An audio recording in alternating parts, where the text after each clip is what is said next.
என்னது டைம் இல்லையா? போன் பேச டைம் இல்ல, ஃபேமிலி டின்னர் டைம் இல்ல, ஷாப்பிங் டேட்டிங் மீட்டிங் எதுக்கும் டைம் இல்ல. Make time. Take that holiday. GT Holiday. GT Holidays, South India's #1 travel brand. Annamalai தலைவர் பதவி இன்னும் தொங்கல்லே இருக்கு போல. என்ன நடக்குது, என்ன பண்ண போறாங்க, அவர் தான் கண்டினியூ பண்ண போறாரா, என்னத்தையாவது சொல்லி முடிக்க வேண்டியதானே, ஏன் இவ்வளவு தாமதம் பண்ணிட்டு இருக்காங்க? அண்ணாமலை தான் வீரியத்துடன் செயல்படக்கூடிய தலைவர். அவர் இடத்தை இன்னொருவர் அவர் போல நிரப்ப முடியுமா? தமிழ்நாடு பிஜேபி தலைவரா நீங்க யார வேணா போடலாம். அவர் பாட்டு அவர் வந்து செயல்பட போறாரு, ஆபீஸ்க்கு வந்து உட்கார போறாரு, மாவட்டத்துக்கு சுற்றுப்பயணம் போவாரு, அதெல்லாம் பண்ணுவார். இவருக்கு ஈக்குவல் அந்த ஃபில்லப்பா இருக்குமா அப்படின்றது எனக்கு சந்தேகம். அண்ணாமலை என்ன பண்றாரு தெரியுமா? நீ எவ்வளவு தூரம் தப்பு பண்றேன்னு பார்க்கலாம். பண்றா ராஜா, நான் வெயிட் பண்ணி பார்க்கறேன். சேலஞ்சு விடுறாரு தமிழ்நாடு போலீஸுக்கு. என்னன்னு, நீங்க விடலைன்னா நான் விடுவேன், அப்புறம் நீங்க எங்க பதில் சொல்ல வேண்டியிருக்குன்னு பார்த்துங்க. ஆகவே இவர்களை கொண்டு போய் கோர்ட் முன்னாடி நிறுத்தி கிழிக்கணும்னு நினைக்கிறார் அவர். சுப்ரீம் கோர்ட்டினுடைய கண்டனத்திற்கு ஆளாவார்கள். விஜய் கட்சியில் ஆதவ் இணைந்ததும் இணைந்த உடனே போய் திருமாவளவன் கிட்ட ஆசி வாங்குவதையும் எப்படி பார்க்கிறீங்க? கடைசியாக அதுவும் காலதாமதமாக யார் திராவிட முன்னேற்ற கழகத்தை எங்களுடைய முதன்மை எதிரி என்று பிரகடனப்படுத்தினாரோ அந்த தலைவருடைய தலைமையை ஏற்று அந்த கட்சிக்கு ஆதவ் அர்ஜுனா போகிறார். தமிழகத்திலே நடைபெறுகிற ஆட்சி குடும்ப ஊழல் ஆட்சி என்று விக்கிரவாண்டி மாநாட்டிலே விஜய் பேசினார். உங்களுக்கு நினைவிருக்கும். அந்த தலைவருடைய தலைமை ஏற்று அந்த கட்சிக்கு வியூக வகுப்பாளராக இவர் போகிறார். போனவுடன் முக்கிய பொறுப்பு அளிக்கப்படுகிறது. அதே சூட்டோடு வந்து திருமாவளவனை சந்திக்கிறார். சமீப காலமாக திருமா இரட்டை வேடம் போடுகிறார் என்று என்னிடத்திலே சொல்லுகிறார்கள். திருமா இரட்டை வேடம் போட மட்டுமல்ல, நான் சொல்லுகிறேன், திருமா இரட்டை வேடம் போடுகிறார் என்றால் ஒரு பக்கம் திமுகவுக்கு ஒத்து ஊதிக்கொண்டு ஜால்ரா அடித்துக் கொண்டு நீ முன்னாலே போ நான் பின்னாலே வருகிறேன் என்ற பாட்டை போல, நீ முன்னால போனா நான் பின்னால வாரே பாடிட்டே இருங்க அல்ல அப்படின்றதற்காக அவர் அனுப்பி இருக்கிறாரா நமக்கு தெரியாது. யாத்திரை போன அண்ணாமலை என்ன பண்ணிடுவார்னு திமுக நினைக்குதான்னு நீங்க நினைக்கிறீங்க. அண்ணாமலை நினைச்சு எப்படா இவருக்கு இன்ஃபர்மேஷன் போகுது, அந்த போனை வெளியிடுறாரு, இந்த போனை வெளியிடுறாருன்னு திமுக ஒரு செக்ஷன் கலங்கி இருக்கு. அது எனக்கு தெரியும். அடுத்தது இடி விஷயங்களா 1-2 ரிலீஸ் பண்ண போறாரு அப்படின்னு ஒரு தகவல் உலவிட்டு இருக்கு. அண்ணாமலையை நான் எச்சரிக்கிறேன், நான் ஜெயலலிதாவையே பார்த்தவன். இந்த பழைய வசனத்தையே பேசி வண்டி ஓட்டுறாரு அவர் திமுகவில். நான் அண்ணாமலை எச்சரிக்கிறேன், நீங்கள் இனிமேல் நீதிமன்றமாக போக வேண்டியிருக்குன்னாரு. அண்ணாமலை சொன்னார், ஆனால் ரொம்ப நன்றிண்ணே, சாயந்தரம் ஒரு 6:30 மணி வரைக்கும் நான் இங்கே பார்த்து அரசில் தானே இருப்பேன், முடிஞ்சு அவங்க ஆளுங்க பிசி இன்ஸ்பெக்டர் யாராவது அனுப்புங்கன்னாரு. அத்தோட வாய மூணவர் தான் பாரதி. அதன் தமிழர்களுக்கு வணக்கம். பல்வேறு துறைகளில் ஆக சிறந்த ஆளுமைகளை சந்தித்து நாம் நேர்காணல் எடுத்து வருகிறோம். அந்த வகையில் மீண்டும் நம்மோடு இணைந்திருக்கிறார் மூத்த பத்திரிகையாளர் திரு துக்ளக் ரமேஷ் அவர்கள். அவரிடம் கேட்பதற்கு நிறைய இருக்குன்னு வாருங்களோடமே கேட்போம். வணக்கம் ரமேஷ் சார். வணக்கம் ஆதேஷ், எப்படி இருக்கீங்க? நலம். ரமேஷ் சார், நிறைய அரசியல் விஷயங்கள் குறித்து பேச வேண்டியது இருக்கு. முதல்ல அண்ணாமலையிலிருந்து தொடங்கும், அப்பதான் அந்த பேட்டி கொஞ்சம் சுவாரஸ்யமாகவும் இருக்கும். ட்ரம்ப் கூட சீக்கிரமா அதிபர்னு ஒரு முடிவுக்கு வந்துருச்சு. ரிசல்ட் எல்லாம் வந்து வேக வேகமா பதவியேற்பெல்லாம் கூட நடந்துருச்சு. அண்ணாமலை தலைவர் பதவி இன்னும் தொங்கல்லே இருக்கு போல. என்ன நடக்குது, என்ன பண்ண போறாங்க, அவர் தான் கண்டினியூ பண்ண போறாரா, என்னத்தையாவது சொல்லி முடிக்க வேண்டியதானே, ஏன் இவ்வளவு தாமதம் பண்ணிட்டு இருக்காங்க? இத்தகைய ஒரு பேச்சுக்கள், இந்த மாதிரியான கேள்விகள் எழுவதற்கு காரணமே ஊடகத்துறையினர் தான். அவர்கள்தான் அவர்கள் பரப்புகிற வதந்திகளுக்கு ஒரு முடிவு வரவில்லையே என்று கருதுகிறார்கள். அகில இந்திய அளவில் பல்வேறு மாநிலங்களில் பாரதிய ஜனதா கட்சியினுடைய மாநில தலைவர்களுடைய தேர்வு என்பது நடைபெற்று கொண்டிருக்கிறது. சரி, இன்னும் 6-7 மாநிலங்களுக்குத்தான் இதுவரை தேர்வு நடந்திருப்பதாக நான் அறிகிறேன். அதே போல தமிழகத்திலும் பாதிக்கு பாதி என்கிற அளவிலே மாவட்ட தலைவர்கள் தேர்வு முதல் கட்டமாக நடைபெற்று அதற்கு பிறகு ஒரு 10 மாவட்ட தலைவர்கள் முடிந்திருக்கிறது. இதற்கிடையே அகில இந்திய பாரதிய ஜனதா தலைமைக்கு மிக முக்கியமான பிரச்சனையாக டெல்லி சட்டசபை தேர்தல் என்பது அதன் முன்னால் இருக்கக்கூடிய ஒரு முக்கியமான பிரச்சனையாக இருக்கிறது. ஏனென்று சொன்னால், டெல்லியில் இருக்கக்கூடிய ஆம் ஆத்மியினுடைய ஆட்சி ஊழல் மலிந்த ஆட்சி என்று இன்றைக்கு பாரதிய ஜனதா கட்சி சொல்லுவதை விட, இந்த தேர்தல் பிரச்சாரத்தின் போது யார் அதிகமான அந்த குற்றச்சாட்டை முன்வைத்தார்கள் என்று சொன்னால், நாடாளுமன்ற தேர்தல் சமயத்தில் ஒருவர் ஆற தழுவி கொண்டிருந்தார்கள் அல்லவா, காங்கிரஸ் கட்சியும் ஆம் ஆத்மி கட்சியும். அதிலே இருக்கக்கூடிய அந்த கட்சி, அந்த கூட்டணி கட்சி காங்கிரஸ் கட்சி ஊழல் மலிந்த ஆட்சியை வீட்டுக்கு அனுப்புங்கள் என்று டெல்லியிலே பிரச்சாரம் செய்திருக்கிறது. இந்த பிரச்சாரத்தை முன்னாலேயே முன்னெடுத்தது பாரதிய ஜனதா கட்சி. பாரதிய ஜனதா கட்சிக்கு அங்கே நாடாளுமன்ற தேர்தலிலே ஒரு குறிப்பிடத்தக்க வெற்றி, கணிசமான வெற்றி கிடைத்திருக்கிறது. அதே போல இந்த தேர்தலிலும் அங்கே வெற்றி எதிர்பார்க்கப்படுகிறது. ஏழைகளின் நண்பர் என்று ஆம் ஆத்மி என்று கட்சி தொடங்கியவர் மிகப்பெரிய ஒரு அரண்மனையிலே போய் குடி போயிருக்கிறார். ஒரு சிறிய வீட்டிலே இருந்து தன்னுடைய வாழ்க்கை பயணத்தை துவங்கியவர் எப்படி ஒரு கபட வேடதாரி என்பது டெல்லி மக்கள் இன்றைக்கு பார்த்திருக்கிறார். அரசாங்க வீடு தானே, அரசாங்க வீட்டிலே எவ்வளவு வசதிகள் செய்ய முடியுமோ. உங்களுக்கு ஒரு உதாரணம் சொல்கிறேன். நான் அவ்வாறு சொல்லுவதனால் எனக்கு எந்த தனிப்பட்ட காழ்ப்பும் கிடையாது. இப்போது கிரீன்வே சாலையிலே துணை முதலமைச்சர் குடியிருக்கிற வீட்டில் இதற்கு முன் சென்ற ஆட்சியிலே திரு செங்கோட்டையன் இருந்தார். இந்த ஆட்சியிலே சபாநாயகர் அப்பாவு ஆரம்பத்திலே அங்கேதான் குடியிருந்தார். அப்போது அந்த வீட்டிலே இருந்த வசதிகள் என்ன, இன்றைக்கு துணை முதலமைச்சர் குடியேறிய பிறகு அந்த வீட்டிற்கு செய்யப்பட்டிருக்கிற ஆடம்பரமான ஏற்பாடுகள் என்ன? டெபுட்டி சீஃப் மினிஸ்டர் ஏன் அப்போது சபாநாயகர் என்ன அவரை விட கீழான பதவியில் இருப்பவரா என்று நான் உங்களை பார்த்து கேட்கிறேன். சபாநாயகர் துணை முதலமைச்சரை விட உயர்ந்த இடத்தில் இருப்பவர். அதை நீங்கள் நன்றாக நினைவில் வைத்துக் கொள்ள சார். தனக்கேற்றார் போல் தன்வயப்படுத்தி சபாநாயகர் புரோட்டோகால் படி மேலக ஆளுநருக்கு அடுத்த நிலையில் இருப்பவர். நான் அப்படி அவர் குறைச்சி மதிப்பிடல. அவர் தான் ஃப்ளோர் இன்சார்ஜ், அவர் தான் எல்லாமே சபைக்கான. ஆகவே இதுவரை அந்த வீட்டில் பல பேர் இருந்திருக்கிறார்கள். அவர்களை விட இவர் என்ன உயர்ந்தவர் என்று நான் கேட்கிறேன். ஆகவே அது அரசாங்கத்தினுடைய விருப்பம். எவ்வளவு லட்சக்கணக்கில் நீங்கள் பணத்தை செலவு செய்து சொகுசு மாளிகையாக அதை மாற்றுவதோ அல்லது அரண்கள், தடுப்பு அரண்களை போட்டு ஏதோ நுழைய முடியாத இரும்பு கோட்டை போன்ற ஒரு தோற்றத்தை கிரீன்வே சாலையில் ஏற்படுத்தி இருக்கிறீர்களே, அதெல்லாம் உங்கள் விருப்பம்.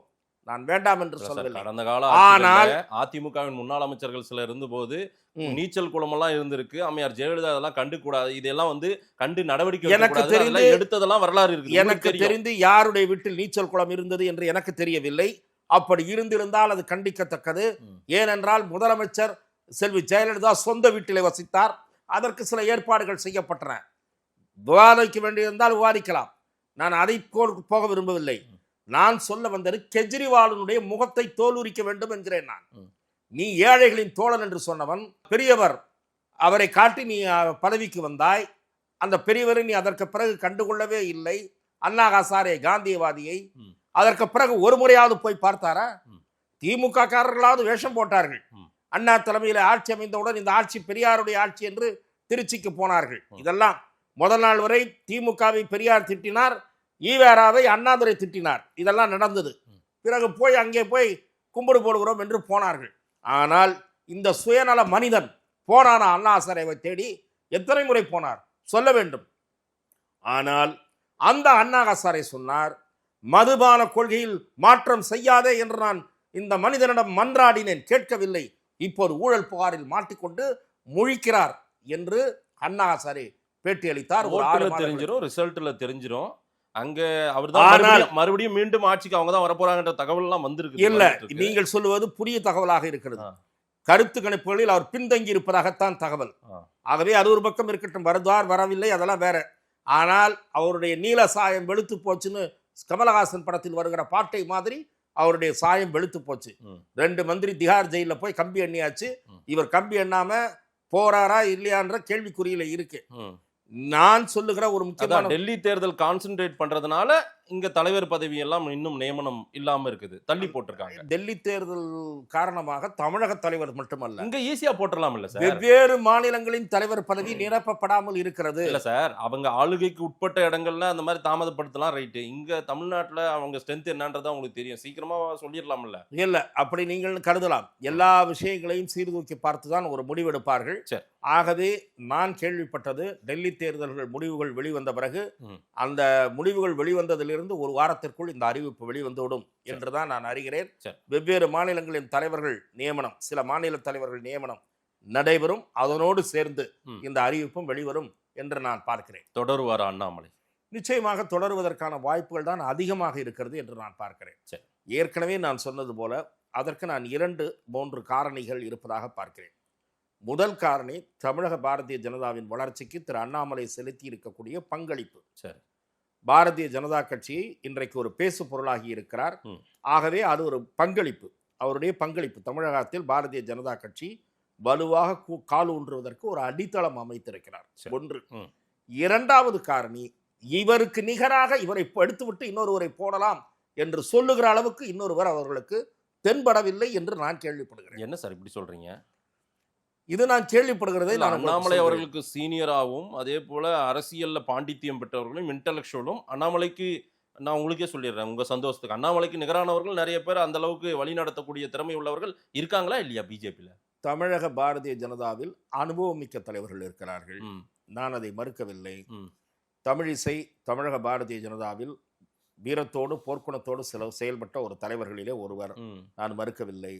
சட்டமன்ற குழு தலைவராக நண்பர் நயினார் நாகேந்திரன் இருக்கிறார்.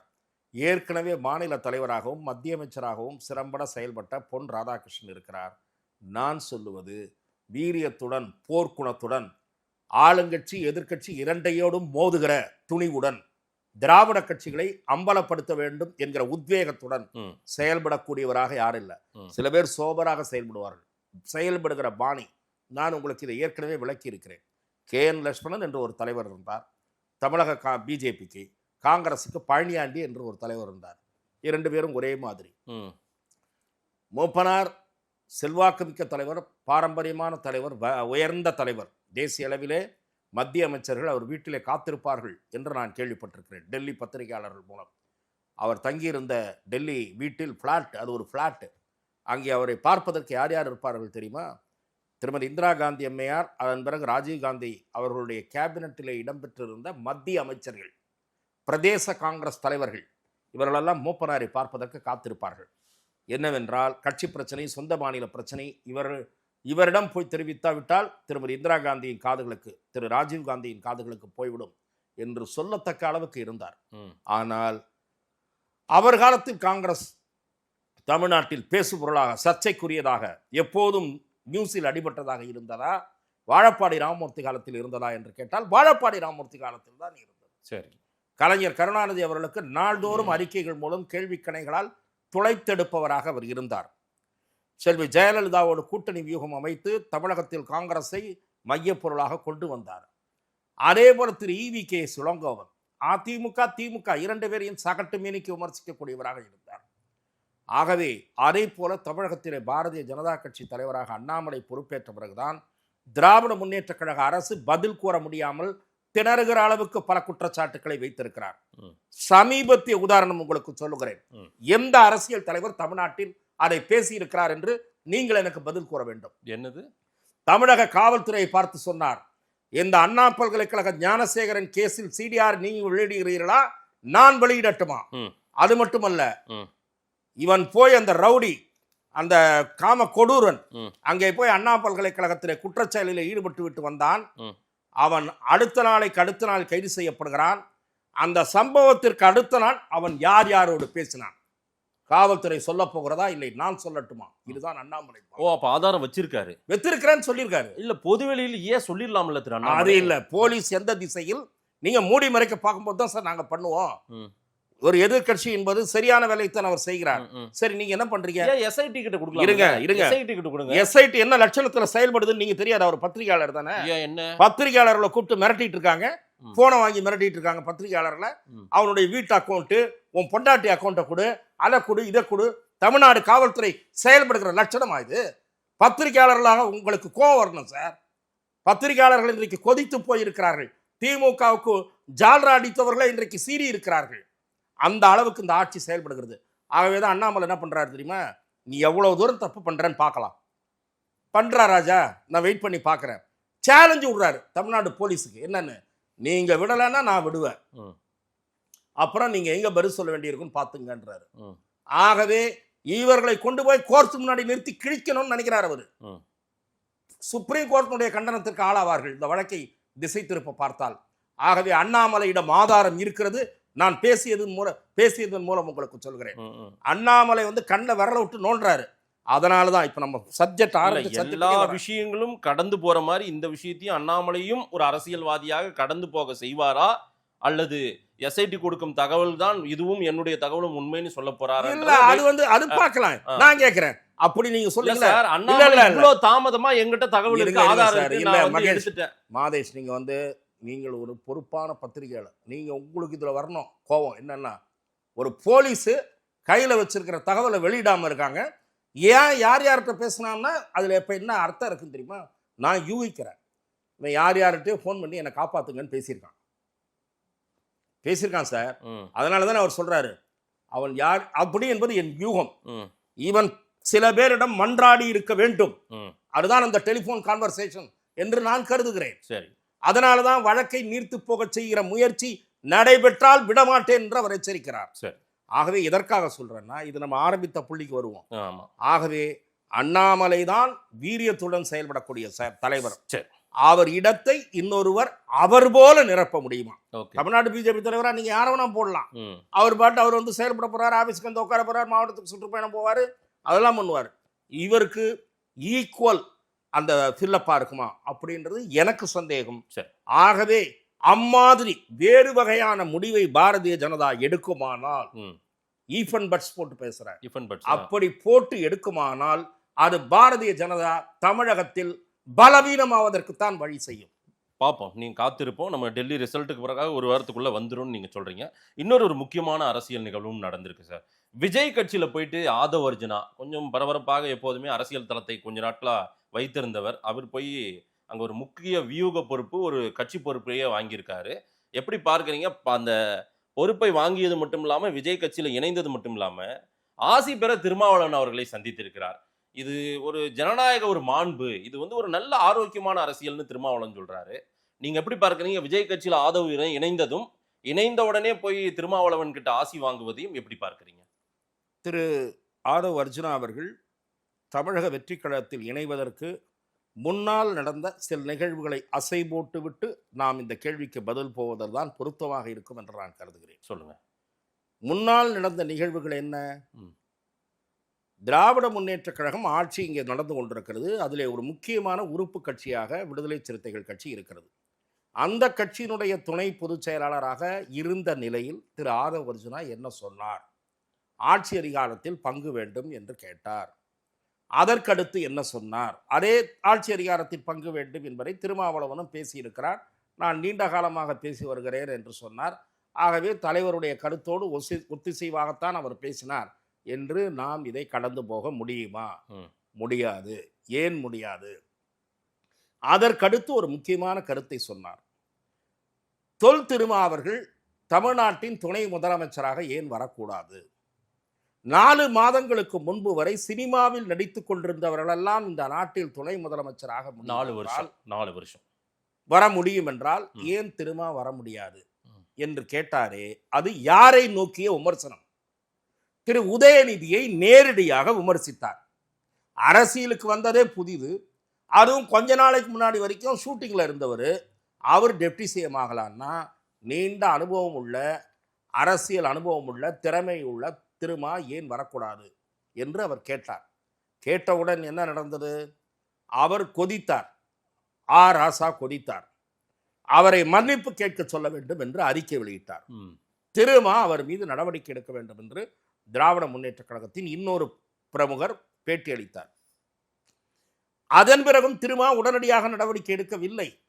நீண்ட தாமதத்திற்கு பிறகு இதற்கிடையிலே மன்னராட்சி என்கிற விமர்சனமும் முன்வைக்கப்பட்டது.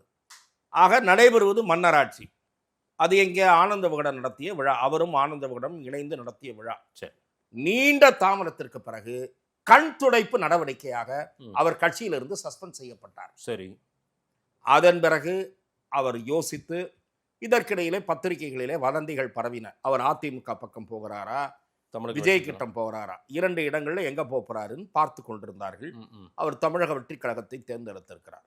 இப்போது நீங்கள் நான் முதலில் சொன்னதை போல வரிசைப்படுத்தி பார்த்து எந்த பின்னணியில் அவர் மீது நடவடிக்கை எடுக்கப்பட்டதோ, கடைசியாக அதுவும் காலதாமதமாக யார் திராவிட முன்னேற்ற கழகத்தை எங்களுடைய முதன்மை எதிரி என்று பிரகடனப்படுத்தினாரோ அந்த தலைவருடைய தலைமையை ஏற்று அந்த கட்சிக்கு ஆதவ் அர்ஜுனா போகிறார். சரி. தமிழகத்திலே நடைபெறுகிற ஆட்சி குடும்ப ஊழல் ஆட்சி என்று விக்கிரவாண்டி மாநாட்டிலே விஜய் பேசினார். உங்களுக்கு நினைவிருக்கும். அந்த தலைவருடைய தலைமை ஏற்று அந்த கட்சிக்கு வியூக வகுப்பாளராக இவர் போகிறார். போனவுடன் முக்கிய பொறுப்பு அளிக்கப்படுகிறது. அதே சூட்டோடு வந்து திருமாவளவனை சந்திக்கிறார். அதாவது என்னுடைய அரசியல் பயணம், என்னுடைய அரசியல் குருவாக நான் திருமாவை ஏற்றுக்கொண்டேன். நான் அவரிடமிருந்து நிறைய கற்றுக்கொண்டேன். அதன் அடிப்படையில் அவர்கிட்ட ஆசி வாங்கிட்டு நான் இருங்க. நீங்கள் தொலைபேசி மூலம் வாழ்த்து தெரிவிக்கலாம். உங்களை சந்திப்பது பொருத்தமாக இருக்காது என்று ட்விட்டர் மூலம் அல்லது நண்பர்கள் மூலம் வாழ்த்து சொல்லலாம். நீங்கள் மகிழ்ச்சியோடு வரவேற்று உங்கள் அலுவலகத்தில் பொன்னாடையெல்லாம் போர்த்தி வாழ்த்து தெரிவிக்கிறீர்கள் என்றால் திராவிட முன்னேற்ற கழகத்திற்கு உங்கள் மீது எப்படி சந்தேகம் வராமல் இருக்கும்? அது அந்த மாதிரி சந்தேகம் இருந்தா எல்லாரும் யாராவது பேசி நிச்சயமாக நீங்கள் பத்திரிகைகளிலே படிப்பதில்லை என்று நினைக்கிறேன். நான் திராவிட முன்னேற்ற இல்ல வந்திருக்கிறது. இரண்டாவது, நான் திராவிட முன்னேற்ற கழக நண்பர்களிடம் பேசினேன். அவர்கள் சொல்லுகிறார்கள் சமீப காலமாக திருமா இரட்டை வேடம் போடுகிறார் என்று என்னிடத்திலே சொல்லுகிறார்கள். திருமா இரட்டை வேடம் போட மட்டுமல்ல, நான் சொல்லுகிறேன் திருமா இரட்டை வேடம் போடுகிறார் என்றால் ஒரு பக்கம் திமுகவுக்கு ஒத்து ஊதி கொண்டு ஜால்ரா அடித்துக் கொண்டு ஈசிஆரிலே நடந்த ஒரு அக்கிரமம், இளம் பெண்கள் பயணித்த காரை சில பொறுக்கிகள் துரத்தி கொண்டு போய் வழிமறித்து அக்கிரமம் செய்கிறார்கள். அந்த காரிலே திராவிட முன்னேற்ற கழக கொடி கட்டப்பட்டிருந்தது. உள்ளே இருந்தவர்கள் திமுகவினரா அல்லவா, கொடியை தவறாக பயன்படுத்தி இருக்கிறார்களா என்பதெல்லாம் முதல் கட்ட போலீஸ் விசாரணைக்கு பிறகு தெரிய வேண்டிய விவகாரம் வந்துருச்சு. முதல் கட்ட விசாரணைக்கு பிறகு தெரிய வேண்டிய. சரி சார், பேச அனுமதி. நீங்க கொடி கட்டினது உடனே திமுக நான் சொல்லல, எல்லாரும் சொல்றாங்க, அவங்க சொல்றாங்க, நான் திரும்ப சொல்றாரு. இங்கதான் இருங்க சார், கொடி கட்டப்பட்டிருந்தது நான் சொன்னேன். திமுக காரனா சொன்னா இல்ல, திமுக காரர்களா அல்லவா தவறாக பயன்படுத்தி இருக்கிறார்களா என்பதெல்லாம் விசாரணைக்கு பிறகு தெரிய வேண்டிய விஷயம். போலீஸ் விசாரணையே முடிவடையவில்லை. அதற்குள் நண்பர் திருமா புறப்பட்டு விட்டார். அவர் தமிழக காவல்துறையினுடைய தலைமை அதிகாரி போல அல்லது திமுகவினுடைய மாவட்ட செயலாளர் போல அடுத்த நாள் பேட்டி அளிக்கிறார். இது பண்ண வேண்டாம் சார். திமுக கொடி கட்டிய காரில் வந்ததாலேயே திமுகவினர் அல்ல. ஏன் உங்களுக்கு என்ன அப்படி நோகுது திமுகவுக்கு முட்டு கொடுப்பதற்கு? அப்படி எல்லாம் வந்து ஒரு பெரிய தலைவர், ஒரு மதிக்கக்கூடிய தலைவரை போய் நீங்க எப்படி வேணாலும் பெரிய தலைவராக திருமாவளவன் மாதிரி ஒரு இன்டெலெக்சுவல் தலைவரை தமிழ்நாட்டில் யாரை பார்க்க முடியும் என்பது உங்கள் அபிப்பிராயம். உங்கள் அபிப்பிராயம். அவரை மாதிரி அந்த திருமா நம்பிக்கை அளிக்கக்கூடிய வகையிலே உயர்ந்தார். இன்றைக்கு அவரது இமேஜ் இம்மாதிரி பேச்சுக்கள் மூலம் ஆளுங்கட்சிக்கு முட்டு கொடுக்க முன் வருவதன் மூலம் அவருடைய இமேஜ் சடவென்று சரிந்து கொண்டிருக்கிறது என்பது என் பார்வை. அவ்வாறு கூறுவதற்கு எனக்கு முழு உரிமை இருக்கிறது. நீங்கள் அதிமுகவுக்கு ஒத்து ஊதுகிறார்கள். அதிமுகவினுடைய 6 முறை 4 முறை 5 முறை ஆட்சியில் இருந்த கட்சியை திரும்ப விமர்சிக்கலாம். அவர் என்ன பெரிய விமர்சனத்துக்கு அப்பாற்பட்டவரா? இந்த நாட்டில் ஈவேராவையே விமர்சிக்க பல பேர் புறப்பட்டு விட்டார்கள், அது வேற விஷயம். ஆகவே திரும்ப விமர்சனத்துக்கு அப்பாற்பட்ட ஒரு நாகரிக அரசியலின் அடிப்படையில் அவர் ரெக்வெஸ்ட் பண்ணியிருக்காரு. நாகரிக அரசியலின் அடிப்படையிலா அல்லது டாக்டர் தமிழிசை அவர்கள் மிகச் சரியாக சொல்லி இருப்பது போல, நீ முன்னாலே போ நான் பின்னாலே வருகிறேன் என்ற பாட்டை போல, நீ முன்னால போனா நான் பின்னால வாரே பாடிட்டே இருங்க அல்ல அப்படின்றதற்காக அவர் அனுப்பி இருக்கிறாரா நமக்கு தெரியாது. எப்படியாவது திமுக கூட்டணி உடைஞ்சிருமான்னு ஒரு கூட்டம் பாக்கு. மாதேஷ், நான் என்ன கேட்கிறேன், நண்பர் மாதேஷ் மிக தீர்மானமாக இந்த நேர்காணல் மூலம் நான் பிரகடனப்படுத்துகிறேன் அப்படின்னு மாதேஷ் சொல்லணும். திருமா திமுக கூட்டணியில் தான் நீடிப்பார், எந்த மாற்றமும் இல்லை, இருப்பார் என்று சொல்லுகிறீர்களான்னு கேட்கிறேன். அவங்க தானே முடிவு பண்ணணும். அப்புறம் எப்படி நீங்க அவர் எப்படி திமுகவுக்கு முட்டு கொடுக்குறாரோ அந்த மாதிரி நீங்க எப்படி கொடுக்குறீங்க?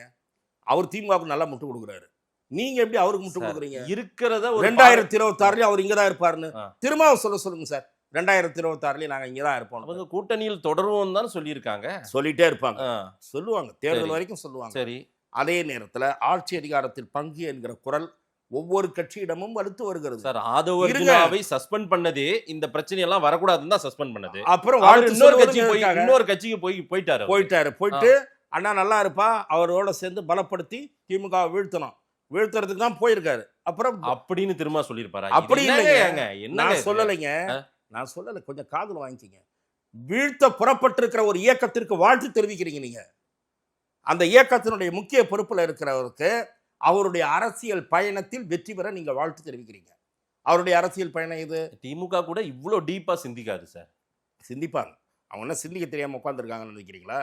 திரும்ப மாதிரி பழந்துன்னு கொட்டை போட்ட கட்சியெல்லாம் சாப்பிட்டு தண்ணி குடிச்ச கட்சி திமுக. எப்படி அது பேரும் திரும்ப என்ன சொல்லுவாங்க, ஜீரணம் பண்ணிடும் திமுக. இவரை போல பல கட்சிகளை ஜீரணம் பண்ண கட்சி. சரி, என்ன இதுல ஒன்றும் பெரிய அரசியல் இல்லை. கட்சியில் தனக்கு போட்டியாக தலை தூக்கிய பெரும் புள்ளிகளை அப்படியே ஓரங்கட்டியவர் கலைஞர். அவரிடம் அரசியல் பயின்றவர்கள் திமுக. புரியுதா? இல்ல இதுல ஒரு அரசியல் இருக்குன்றீங்களா? ஏதாவது அரசியல் மெசேஜ் அரசியல் இதிலே அரசியல் கலப்பே இல்லை, எந்த நோக்கமும் இருக்க வாய்ப்பே இல்லை என்று கருதி அமைதியாக தங்கள் பணியை பார்த்து கொண்டு கடந்து செல்ல திமுக பித்துக்குழி இயக்கம் அல்ல. சார், ஆதவ் அர்ஜுனாவை சஸ்பெண்ட் பண்ண பிறகாக திருமாவளவன் ஆதவ் அர்ஜுனா பேசவே இல்லை என்ற ஒரு தகவல் எனக்கே வந்திருக்கு. விடுதலை சிறுத்தை தரப்புல சொன்னது பேசவே இல்லை. ஒரு மாண்பின் அடிப்படையில் இன்னொரு கட்சி நான் போய் சேர்ந்துட்டேன் அண்ணா, நான் உங்களுக்கு வந்த தகவல் அது. எனக்கும் திமுகவுக்கும் அதிமுகவுக்கும் பல கட்சிகளுக்கும் வந்து கொண்டிருக்கிற தகவல், தமிழகத்தில் திராவிட முன்னேற்ற கழகத்திற்கு எதிராக ஒரு வலுவான கூட்டணியை கட்டமைக்க வேண்டும் என்கிற முயற்சியில் திரு ஆதவ் அர்ஜுனா கடந்த சில மாதங்களாகவே ஈடுபட்டிருக்கிறார் என்று வெவ்வேறு அரசியல் கட்சிகளின் முக்கியஸ்தர்களுக்கு ஒரு பார்வை இருக்கிறது. இது அவரை பற்றி அப்படி ஒரு மதிப்பீடு இருக்கிறது, அப்படித்தான் இருக்கிறது என்று நான் சில முக்கிய பிரமுகர்களுடன், வெவ்வேறு கட்சி அதிமுக, திமுக, பிஜேபி, இந்த கட்சிகளைச் சேர்ந்த வெவ்வேறு பிரமுகர்களுடன் உரையாடி நான் தெரிந்து கொண்ட செய்தி, ஆதவ் அர்ஜுனாவுக்கு ஒரு அஜெண்டா இருக்கிறது. இந்த ஆட்சியை வீழ்த்த வேண்டும். அதற்கு பர்சனல் ரீசன்ஸ் என்று சிலர் கூறுகிறார்கள், இல்ல பொலிட்டிக்கல் ரீசன் தான் என்று சிலர் கூறுகிறார்கள். ஆகவே இப்படி ஒரு 4-5 பேருடன் அன்றோடன் டெலிபோனில் பேசுகிற எனக்கே இன்ஃபர்மேஷன் இருக்கிறது என்றால், ஆளுங்கட்சி ஐஎஸ் இதெல்லாம் கையில் வச்சுட்டு திமுக திரும்ப பாவங்க ஏதோ வந்தாரு ஆதவ் அர்ஜுனா டீ சாப்பிடணும்னு வந்தாருங்க, தலைவர் பழைய தலைவரை பார்த்துட்டு போர்வையை போத்திட்டு அப்படியே வந்துடணும்னு நினச்சிட்டு வந்தாருங்க, அதெல்லாம் எதுக்குப்பா பேசுறீங்க அப்படின்னு சும்மா உட்காந்துருப்பாங்க சார். அவங்க அண்ணாமலை யாத்திரை போன அண்ணாமலையை திமுக வீட்டுக்கு அனுப்புன்னு போன அண்ணாமலையாலே அவராலேயே ஜெயிக்க முடியலன்னு பாக்குறவங்க திமுக. ஆதவ் அர்ஜுன் என்ன பண்ணிட முடியும், அவர் என்ன பண்ணுவாருன்றது. யாத்திரை போன அண்ணாமலை என்ன பண்ணிடுவாருன்னு திமுக நினைக்குதான்னு நீங்க நினைக்கிறீங்க. அண்ணாமலை நினைச்சு எப்படா இவருக்கு இன்ஃபர்மேஷன் போகுது, அந்த போனை வெளியிடுறாரு இந்த போனை வெளியிடுறாருன்னு திமுக ஒரு செக்ஷன் கலங்கி இருக்கு, அது எனக்கு தெரியும்.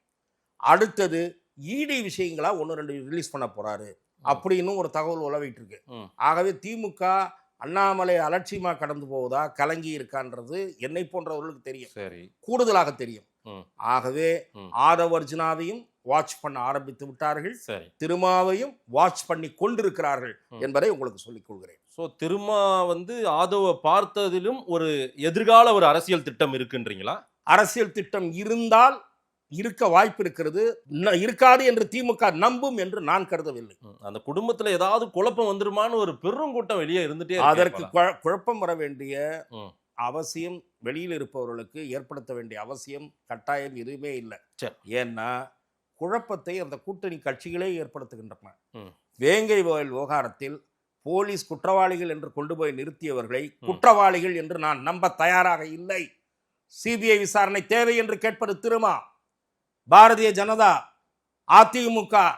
ஆகவே அது மட்டுமல்ல, கம்யூனிஸ்ட் கட்சி, மார்க்சிஸ்ட் கம்யூனிஸ்ட், இந்திய கம்யூனிஸ்ட், 2 கம்யூனிஸ்ட்லயும் வேறுபாடு இருக்கு. சரி, இந்திய கம்யூனிஸ்ட் அப்பப்போ ஜாலர் அடிக்குது, மார்க்சிஸ்ட் கம்யூனிஸ்ட் அப்பப்போ டிஃபரன்ஸ் ஸ்ட்ராங்கா சொல்லுது.